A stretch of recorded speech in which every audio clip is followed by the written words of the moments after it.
Admittedly, this is going to be a very difficult video to make because I've got to swallow some potentially hard truths as I present this information to you, especially considering my feelings towards the metal that I'm going to discuss in this video.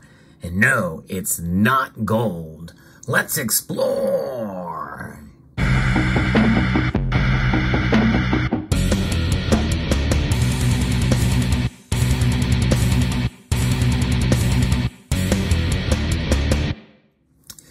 Gold is a metal that we have come to love and enjoy. Many people in this community certainly have an affinity for gold. And for some of us, it may be a little bit more difficult to accumulate gold on a regular basis rather than silver. And so many of us feel, well, there's other metals we can buy as well, too, that may be sort of on the fringe. In fact, fringe precious metal is a term that I like to use for some of these other more exotic metals, although some of them are not as exotic as others, but they mostly fall in the platinum group metals, the PGMs, as it were. And this is why this video is going to be very difficult to make, because I am fairly bullish on some, more so than others. In fact, one metal, palladium, actually have been pretty bearish on over the years as it's reached its all-time high in terms of its price. $3,000 an ounce it got to at one point in time, and not too long ago. And that price has since fallen back, and I still think it has further to drop. In fact, between platinum and palladium, I think we may see parity between those two metals. Up until this story appeared and was shared with me by a member of the community from mining.com, and it has to do with Zimbabwe. Now, before we talk about, Zimbabwe and this other metal that I'm going to mention to you, Zimbabwe, in fact, is quite an amazing country, as they have now kind of turned the tide. They have learned the lessons of hyperinflation and now are using gold. They don't have a gold-backed currency by any stretch, but they have minted their own gold coins, much of the chagrin of the International Monetary Fund. I've done several videos on that topic. It's pretty amazing what they are doing.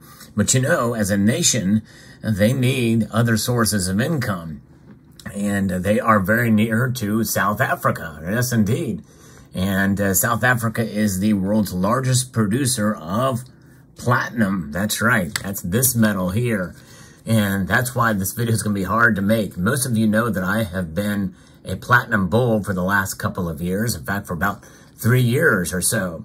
In fact, this very coin, this platinum coin here, I bought when platinum was trading under $600 an ounce.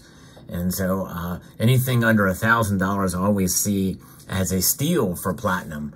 But nonetheless, I've been bullish on platinum pretty much for since that time. And honestly, even though it is a riskier metal to get into because it's mostly an industrial metal that's mostly used as a catalyst. But believe it or not, there's a lot of platinum that is also used for jewelry as well, too. And that should also be taken into account when considering investing. Yes, I use the word investing with regards to platinum because I think it's undervalued, and there are more. There's a greater potential to profit from it than there is from gold or silver.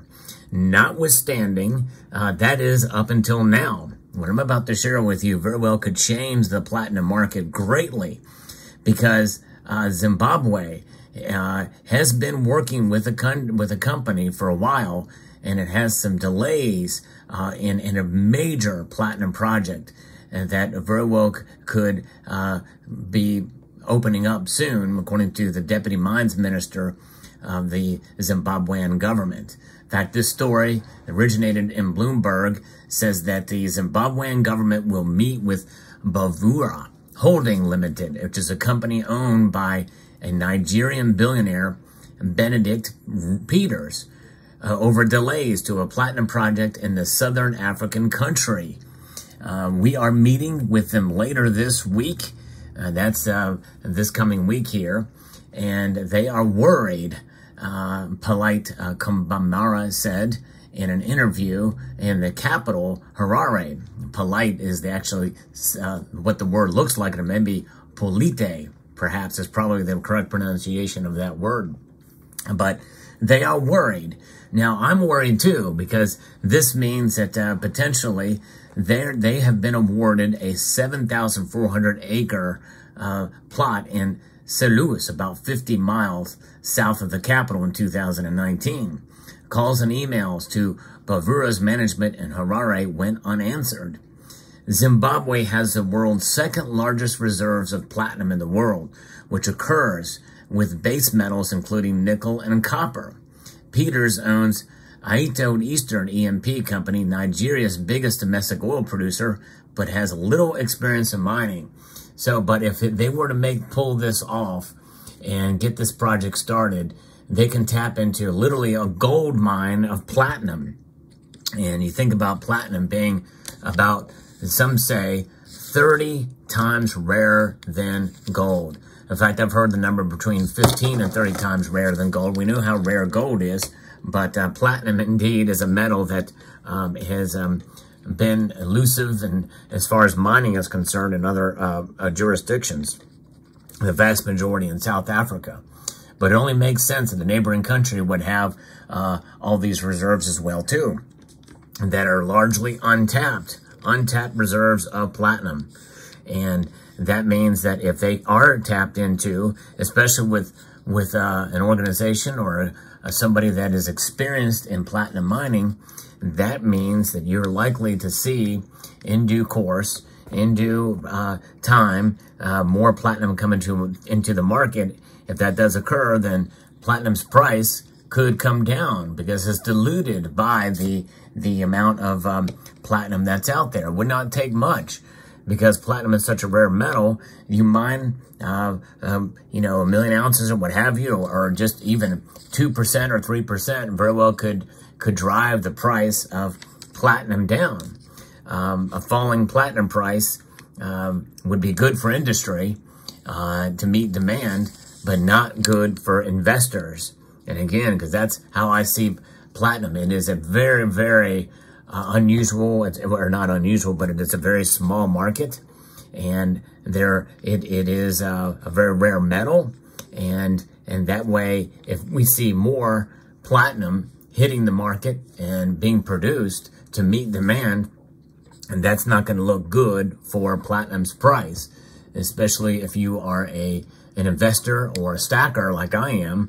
As you can see here, I've accumulated some platinum, and I do think it's undervalued. But there is a silver lining to this, is that there's a lot of concerns. They are worried, as I mentioned earlier, according to Polite Kambamura. So this means that since Benedict Peters, who's a Nigerian billionaire, does not have much experience in mining, well, he's a billionaire, which means that he can hire people and consult with people who definitely are. A billionaire can lend the ears of the best and brightest amongst the mining sector. So his experience and knowing his limitations, I think, provides no problem at all. If you want to go and mine platinum, well, he'll just hire the best to be able to do it, to navigate that space and to be able to make it happen. And Zimbabwe as a nation is obviously eager to get this project going and get it started off the ground. But there have been delays, which means that we very well could see platinum's price spike up beforehand. But the long-term prospects of if this project does go through and mining starts, is that we could see platinum fall again to levels where they're at now, or if they are very successful, given the second largest reserves in the world, well, we could see a suppressed platinum price for quite a number of years, kind of like what we've been seeing for all intents and purposes since platinum broke out below gold. But before that, this could be an opportunity to buy platinum as it starts to reach parity not only with palladium, but also with gold, and maybe even rise above gold again for a limited time until these mines come into operation and they start producing. So it's not good news for the long-term prospects if this thing were to take off. And make no mistake, the Zimbabwean government needs all the revenue they can get.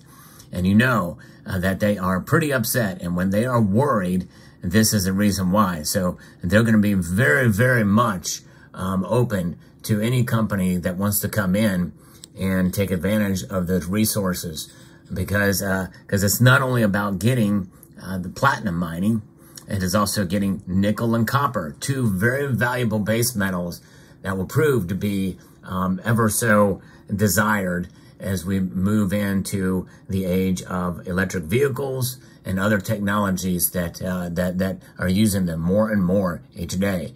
So platinum is going to be a side benefit to that as we go on through.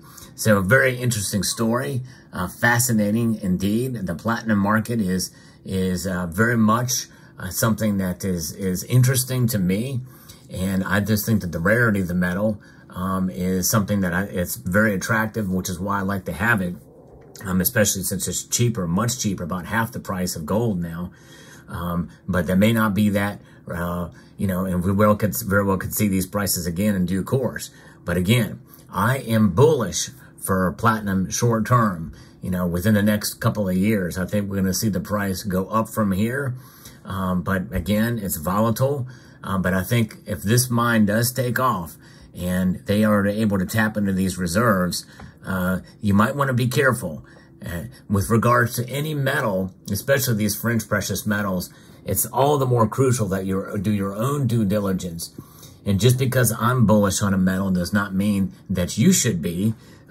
You have to develop your own opinion and do your own research. I can provide research to you, but the research I may provide is going to be mostly confirmation bias, which is why this video is hard to do, because this does not match my my bullish outlook on platinum, because I want to keep myself in check too, because I want to look at all sides.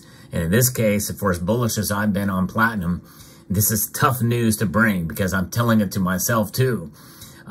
So there you have it. But let me know what your thoughts are in the comment section below. I hope you found this video insightful, informative, and educational. I'd like to extend a multitude of gratitude to you all for taking the time to watch, and to encourage you to please rate, share, comment, and subscribe.